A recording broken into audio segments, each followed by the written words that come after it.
Kalau ada pengerja yang masuk ke gereja itu, karena itu peraturan sekolah teologi. Kalau khotbahnya lebih bagus daripada si gembala biasanya mulai kebakaran jenggot. Gawat ini, bahaya ini nanti. Mulai berunding macam-macam. Saudara, itulah gereja. Biasanya kalau nggak bisa dipindahkan karena tugasnya belum selesai, diturunkan. Kamu jadi guru sekolah minggu aja. Karena takut nanti jemaatnya ikut dia semua. Nah, jadi yang diperlukan oleh gereja dan oleh dunia itu pemimpin yang berhati ayah, katakan Nabi. Yang hatinya itu mau mendorong untuk anak-anak itu maju, diarahkan betul-betul. Sekarang kita lihat Kejadian 1 ayat 11 dan 12. Dan kita tahu Kejadian 1:11 itu belum ada manusia.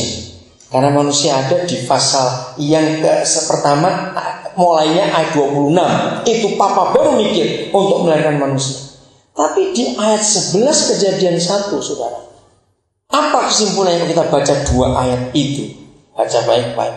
Kesimpulannya adalah ternyata dari dulu di benak Papa kita di surga sudah ada konsep, prinsip, program multiplikasi. Katakan amin. Dua ayat hanya ada satu kata yang diulang berkali-kali. Biji. Betul? Ayat 11-12. Biji, biji, biji, biji. Apa arti kata biji di ayat 11 dan 12 Kejadian 1? Itu benih yang kita harus tanam lagi. Multiplikasi. Seorang anak Tuhan tidak boleh sendiri terus sampai dia mati. Harus melahirkan anak-anak Tuhan yang lain. Itu perintah agung penginjilan. Betul tidak? Seorang pemimpin harus bisa melahirkan pemimpin-pemimpin yang lain selama dia masih hidup. Jadi multiplikasi sudah ada sejak zaman Kejadian pasal 1. Sekarang mari kita lihat Filipi 1. Bagaimana sikap Paulus? Dia itu pemimpin yang hebat sekali. Ini yang kita akan perhatikan. Filipi pasal pertama, ayat yang ke-21 mulai. Karena bagiku hidup adalah Kristus dan mati adalah keuntungan. Di dalam bahasa Inggris ada dua kata yang saya paling suka untuk bicara soal kepemimpinan. Satu, investasi, investment. Seorang pemimpin sudah invest. Oke, saya beri contoh dulu.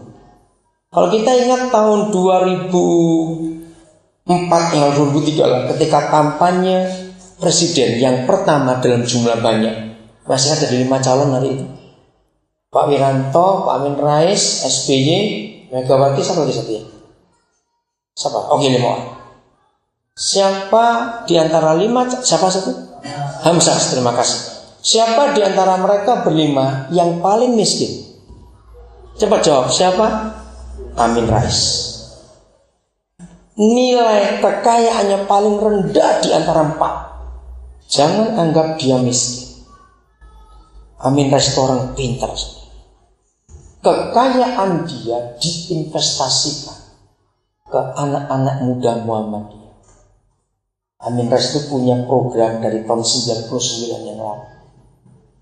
Sampai 2009 nanti Muhammadiyah akan mencetak 10.000 S3 untuk Indonesia di seluruh bidang.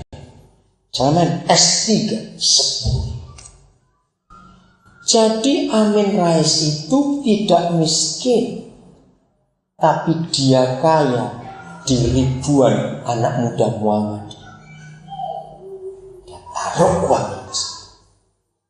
Nah, setelah investasi, ada kata ini yang saya nggak bisa temukan bahasa Indonesia.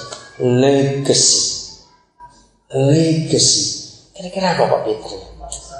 Lah, itu nggak tepat. Bukan warisan legacy. Beda sekali. Ya, warisan yang apa itu? Begini, saudara. Hidup ini menurut ayat 21 itu untungnya bukan waktu kita hidup. Keuntungan kita orang benar itu setelah kita mati. Nah, saya beri contoh dah paling gampang.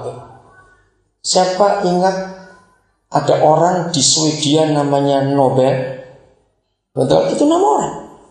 Lalu tiap tahun ada apa? Setiap awal November itu masih diberikan hadiah Nobel. Nah, Pak Nobel ini mati sudah cukup lama, kira-kira 100 tahun lebih yang lalu. Saya nggak ingat tepat. Tapi legasinya dipakai sampai hari ini. Nah, ini loh yang kita perlu tanya. Peninggalan iya, tapi yang lebih kuat lagi. Nah, kalau suatu hari kita mati, kalau saudara baca satu buku, saya lupa pengarangnya siapa, terbitan Metanoia, judulnya Warisan Abadi. Maka begini kesimpulannya.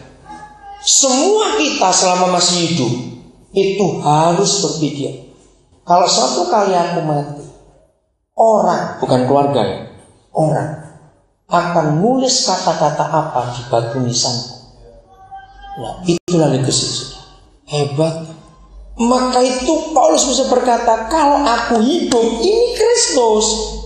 Dan kapan aku untung? Kalau aku mati. Nah, apanya mati kok untung? Karena legasinya itu ditinggalkan di dunia.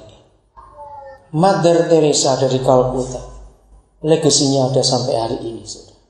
Betul, ngerti contohnya? Nah, apa yang kita mau tinggalkan kalau kita mati? Dari masih muda kita harus mulai mikir itu.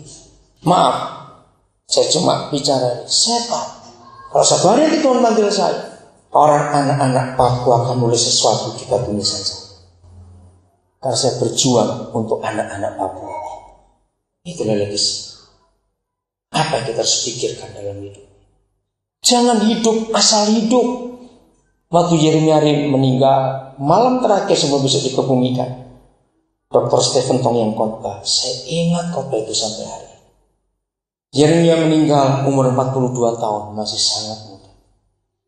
Dia guru saya. Begini kata Pak Tong, kalau kita lihat umur saudara kita ini sangat muda, 42 tahun mati, masih hebat. Sebetulnya masih dibutuhkan oleh dunia dan gereja. Tapi Pak Tong berkata, ternyata bagi Tuhan tidak ditentukan berapa panjang umur hidupmu, tapi ditentukan apa hasil hidupmu selama umur itu. Itu penilaian. Dan itulah pemimpin. Apa yang kita tinggalkan? Jadi perhatikan, investasi dan legacy. Pikirkan dalam hidup kita.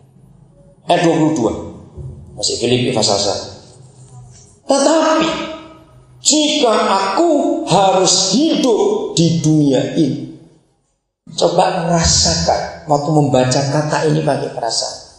Jadi kira-kira Paulus ini ingin mati atau ingin hidup? Kalau kita baca ayat ini, ayo jawab, ingin mati atau ingin hidup? Ya cuma ada satu antara dua. Pikir baik-baik dulu. Tetapi jika aku harus hidup di dunia ini, ingin mati dia ini. Tapi kalau harus hidup, nah itu artinya dia itu ingin cepat mati. Kenapa? Karena dia sudah punya untung. Dia nggak mau lebih lama hidup di dunia. Tetapi jika aku harus hidup di dunia ini, nah ini yang penting. Kita lihat kalimat berikut.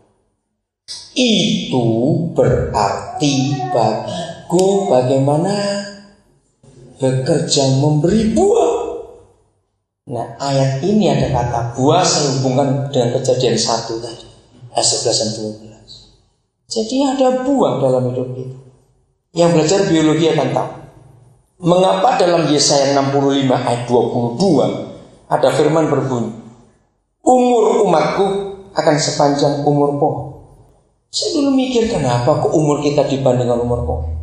Sampai suatu hari saya ketemu seorang profesor farmasi, Profesor Emeritus dari UI.